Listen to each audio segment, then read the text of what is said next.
Masih melanjutkan video kemarin, di sini Xiaoyu berusaha untuk melupakan kesedihannya. Dia pun mencoba untuk mempelajari diagram pembuka surga. Nah, di saat berlatih, ia merasa bingung dengan bentuk reikinya dan merasa hal itu jauh lebih baik daripada reikinya dulu. Xiaoyu pun merasa telah memecahkan kunci dari diagram pembuka surga. Namun dia tidak tahu bagaimana hal ini bisa terjadi. Scene berpindah ke tempat ruangan senjata. Di saat Xiaoyu meletakkan diagram bagian pertama, tiba-tiba saja dia merasakan ada aura spiritual yang aneh. Xiaoyu pun berusaha mencari keberadaannya, yang ternyata itu ada bagian kedua dari diagram pembentuk surga. Tapi tidak hanya itu saja, di dalam kotak tadi ternyata ada bagian ketiga dari diagram pembentuk surga. Tidak lama kemudian, ia pun pergi ke tempat ruangan rahasia karena ayahnya sedang mengadakan pertemuan.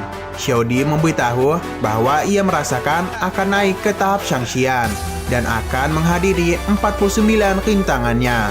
Kita juga tahu bahwa jika dia gagal dalam melewati 49 rintangannya, maka dirinya akan mati.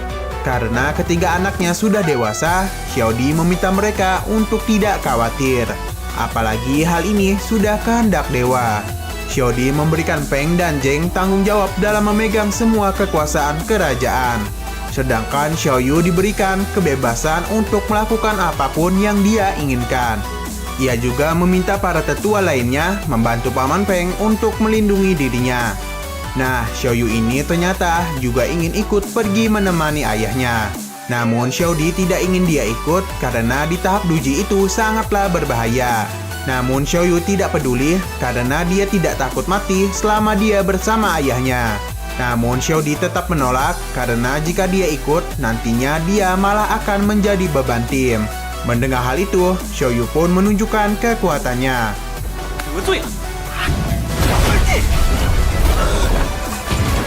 Ia pun memberitahu bahwa dia sudah menjadi Master Xiangtian. Tetua tadi pun memuji kekuatan yang dimiliki oleh Xiaoyu. Namun ayahnya tetap menolak untuk membawanya.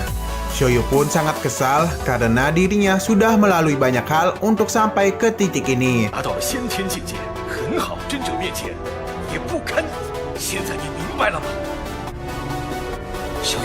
Xiaoyu pun menceritakan bahwa selama dirinya diasingkan, dia sangat kesepian dan selalu menunggu kedatangan ayahnya. Karena dulu ayahnya mengatakan jika Xiaoyu mencapai tahap Shangtian, maka dia bisa ikut pergi. Jadi Xiaoyu pun terus berlatih walaupun dantian miliknya tidak sempurna. Jadi Xiaoyu hanya bisa melatih kekuatan luarnya saja. Dan tepat 10 tahun dia berhasil mencapai tahap itu. Namun dirinya salah karena dia merasa di dalam hati ayahnya dirinya ini tidak berguna.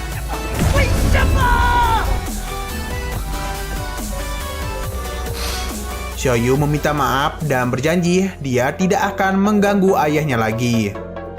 Xiaoyu yang masih sedih merasa dia harus menjadi lebih kuat. Ia pun mencoba mempelajari diagram kedua yang baru dia temukan. Dia sedikit kesusahan karena diagram itu memiliki perbedaan dari yang pertama. Namun Xiaoyu cepat mengetahuinya dan perlahan-lahan berhasil mempelajari diagram kedua. Scene berpindah ke tempat Xiangguan yang mana dia ini didatangi oleh Tuan Lan. Dia diberitahu bahwa Raja Xiaodi akan memulai 49 hari di Tianji. Karena tidak ingin wilayah timur memiliki 2 orang Shangxian, ia pun berencana untuk meminta pertolongan dengan Wude dan Wuxiang bersaudara. Lan memberikan Qishengdan supaya kedua bersaudara itu mau membantu Xiangguan. Ia pun segera menemui 2 saudara Shangxian itu dan meminta mereka untuk menghabisi Xiaodi. Mereka sempat menolak, namun Xiangguan langsung memperlihatkan Qishengdan. Mereka pun setuju untuk membantunya. Di sisi lain, Xiaoyu ini ternyata sudah berhasil mempelajari diagram surga bagian ketiga. Karena gabut, Xiaoyu pun kembali menjadi Liu Xing untuk menghabisi orang-orang jahat.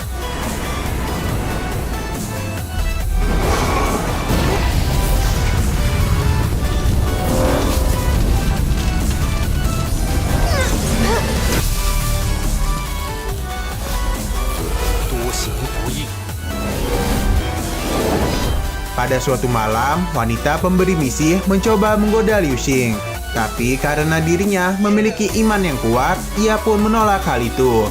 Wanita itu juga memberitahu bahwa besok sesepuh ingin berbicara dengan Liu Xing. Keesokan harinya ternyata sesepuh itu adalah salah satu tetua dari istana mereka. Ia merasa sangat kagum dengan kekuatan dari Liu Xing. Tapi tiba-tiba saja tetua itu menyerangnya. Namun Liu Xing dapat menahannya dan malah menyerangnya balik. Ternyata hal itu sengaja dia lakukan karena untuk menguji kekuatannya. Ia pun memberitahu bahwa dia ingin Liu Xing untuk menjadi pengawal seseorang yang bernama Tuan Ying. Liu Xing pun menyadari Tuan Ying itu adalah ayahnya. Tanpa banyak pikir, ia pun menerima misi itu. Tidak lama kemudian, mereka pun mendatangi Tuan Ying dan benar saja, itu adalah Xiao Di yang adalah ayahnya sendiri. Ia pun merasa sangat senang karena akhirnya ia bisa berada di sisi ayahnya.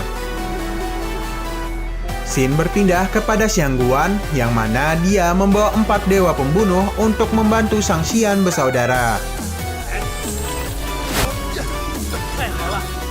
Kembali kepada Raja Xiao Di sini mereka semua pun memulai perjalanannya. Terlihat Xiao He dari atas mengikuti Liu Xing. Karena sekarang Xiao Yu sedang menjadi assassin, jadi kita panggil dulu dengan Liu Xing. Tidak lama kemudian, mereka pun sampai ke kota Qingxi untuk beristirahat.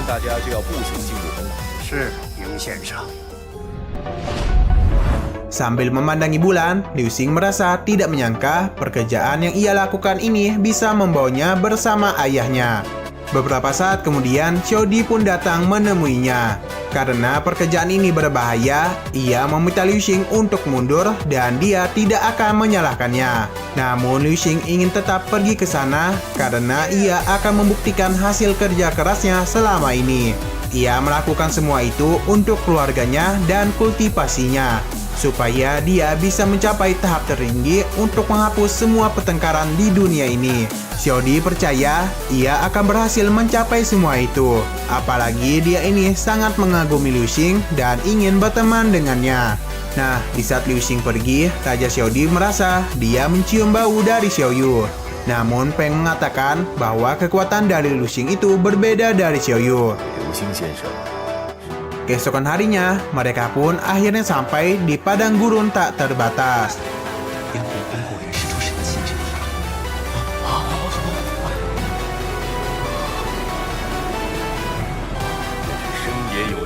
Nah, tiba-tiba saja di sana muncul binatang iblis.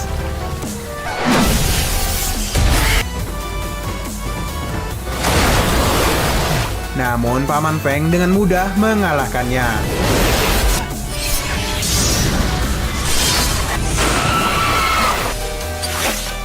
Mereka pun mulai memasuki tempat itu hingga sampai di pegunungan Qinglian. Larva yang mereka lewati tadi secara otomatis menghilangkan jejak dari mereka. Paman Peng mulai mencari tempat yang cocok untuk Xiao Di berkultivasi.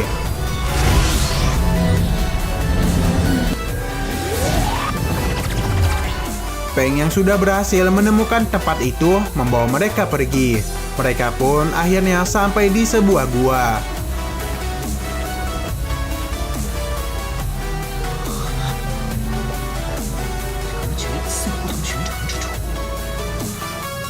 Peng menggunakan ningkinya untuk menghancurkan beberapa batu, supaya 8 puncak di sekitar lembah bisa membentuk secara alami 8 diagram. Hal itu sangat bagus untuk menyerap energi alami langit dan bumi. Hal itu juga bagus untuk membentuk benteng perlindungan dan memotong komunikasi dari luar. Xiao Di pun mulai memasuki formasi. Di sisi lain, dua bersaudara ini akhirnya sampai di sana dan mengetahui Xiao Di berkultivasi di pegunungan Xiangdian. Kembali kepada Raja Xiao Di sana Peng memberitahu mereka untuk menjaga Raja Xiao Di dan meminta mereka untuk tidak membantunya saat melakukan ujian. Yang mana dia mengira malam ini Xiao Di akan mendapatkan 49 Tianji atau bencana surga. Ia juga memberikan mereka sebuah tanda supaya jika ada musuh, mereka tidak terpengaruh oleh ilusi. Mereka pun mulai bersiap di formasi masing-masing. Beberapa saat kemudian, ujian pun dimulai yang adalah sambaran petir. Akibat hal itu, dua bersaudara pun mengetahui keberadaan mereka. Serangan petir pertama berhasil menghancurkan perlindungan.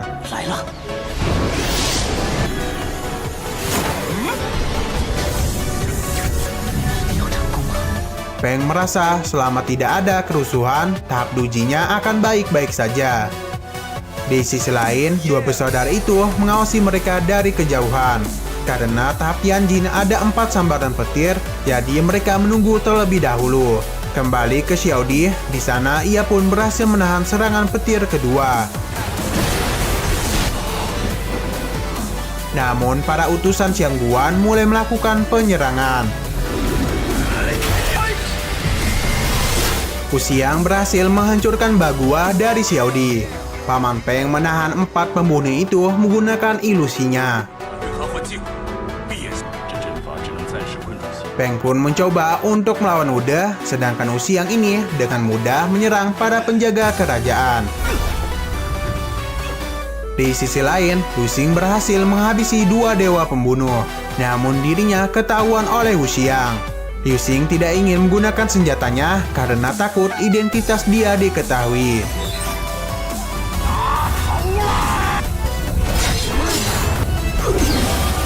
Ude yang bertarung dengan Peng menyadari senjata yang dia pakai adalah senjata tingkat atas. Mereka pun kaget bahwa 5 pengawal juga menggunakan senjata yang sama. Beberapa saat kemudian, petir ketiga mulai bersiap. Hu Xiang pun melemparkan senjatanya menuju Xiaodi. Namun Paman Peng ini berhasil menghalaunya. Tapi akibat hal itu, salah satu batu hancur, yang menyebabkan terbebasnya para dewa pembunuh dari ilusi itu. Mereka pun sangat marah kepada Liu Xing karena telah menghabisi 2 saudaranya. Di saat petir ketiga mau menyerang, Xiaodi menggunakan pedang lingkinya.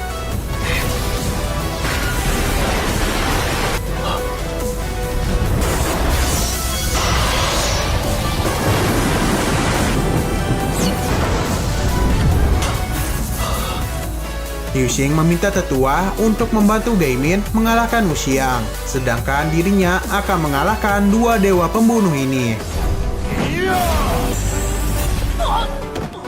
Scene berpindah yang mana Hu Xing berhasil mengalahkan para penjaga kerajaan. Di sisi lain, karena Liu Xing kesulitan menghadapi 2 pembunuh itu, Tetua Gi pun membantunya. Alhasil, Liu Xing pun berhasil mengalahkan salah satu dewa pembunuh itu. Tetapi Tetua Gi hampir meninggoy ketika melawan dewa pembunuh itu. Untung saja pedangnya berhasil melukainya dan membuat ia terpental ke Raja Xiaodi. Di sisi lain, Wude ini bertarung dengan Peng hingga membuat ia terdesak. Raja Xiaodi khawatir dengan kondisi Tetua Gaimin.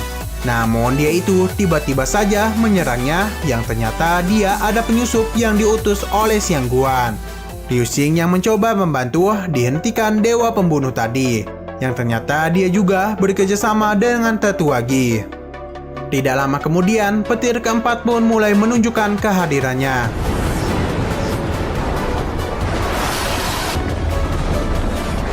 Melihat ayahnya dalam bahaya, ia mencoba melepaskan diri, namun dewa pembunuh itu meledakkan dirinya untuk menghabisi Liu Xing.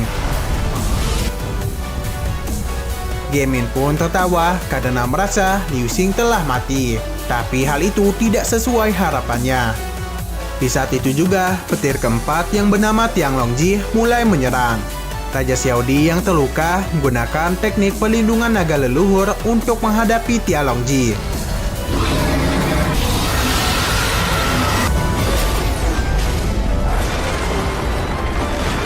Akibat tabrakan 2 naga itu, gua tersebut pun hancur. Di sisi lain, Liu Xing berhasil menghabisi Tetua Gi.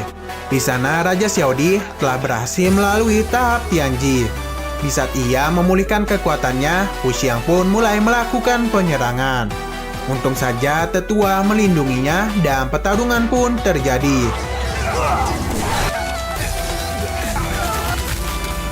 Tapi mereka itu bukanlah tandingannya.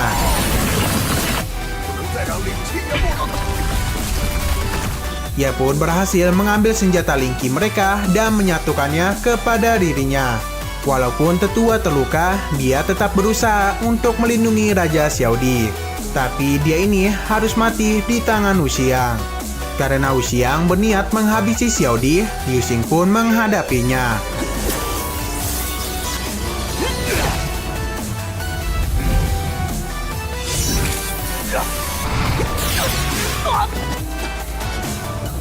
Paman Peng yang melihat belatinya mengetahui bahwa Liu Xing adalah Xiaoyu. Nah, di satu siang menyerang Xiaodi, untung saja dia sudah memasuki tingkat Jindan atau tahap awal dari Sang Xian. Tapi karena dia baru memasuki tahap Jindan, Wu Xiang pun sangat pede bisa mengalahkan Raja Xiaodi.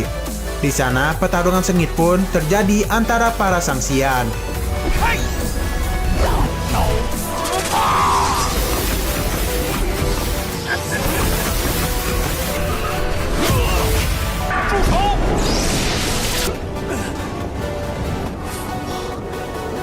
Karena Xiaodi masih belum pulih, Wu Xiang pun memanfaatkan hal itu.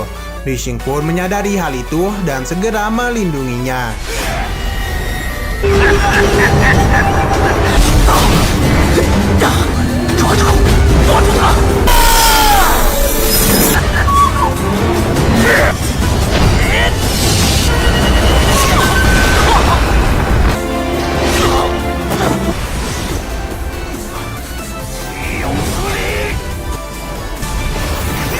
Di sini, Liu Xing berhasil menghabisi Wu Xiang, namun dirinya juga ikut terluka. Identitas dia pun akhirnya diketahui oleh Xiaodi.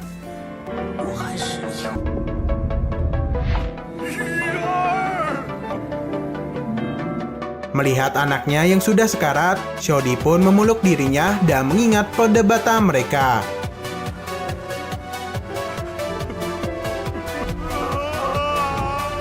Kuda yang berhasil mengalahkan Paman Peng segera menyerang mereka. Untung saja Xiao He dengan cepat menyerangnya. Tiba-tiba saja di sana ada sebuah cahaya yang datang. Xiao He pun segera menjauhkan Xiaodi dari sana dan melindungi Xiaoyu. Melihat kuda yang berhasil selamat, Raja Xiaodi pun sangat marah karena mereka ini telah menghabisi istrinya dan anaknya. Ia pun berjanji akan menghabisi negara Chu dan memusnahkan keluarga dari Xiangguan. Di sisi lain, ada seorang wanita melihat cahaya yang menyerang Xiaoyu dan Xiao He. Dan season 1 pun selesai. Oke, sekian dulu pada video kali ini. Untuk video selanjutnya, kita akan masuk ke dalam season keduanya. Jadi bagi kalian yang ingin mengikuti series ini, langsung klik subscribe dan aktifkan loncengnya. Oke, terima kasih yang sudah menonton video sampai habis. Jika kalian suka pada video ini, klik like dan share ke teman-teman kalian tentang channel ini. Dan ditunggu aja kelanjutannya. Oke, sampai jumpa di video selanjutnya.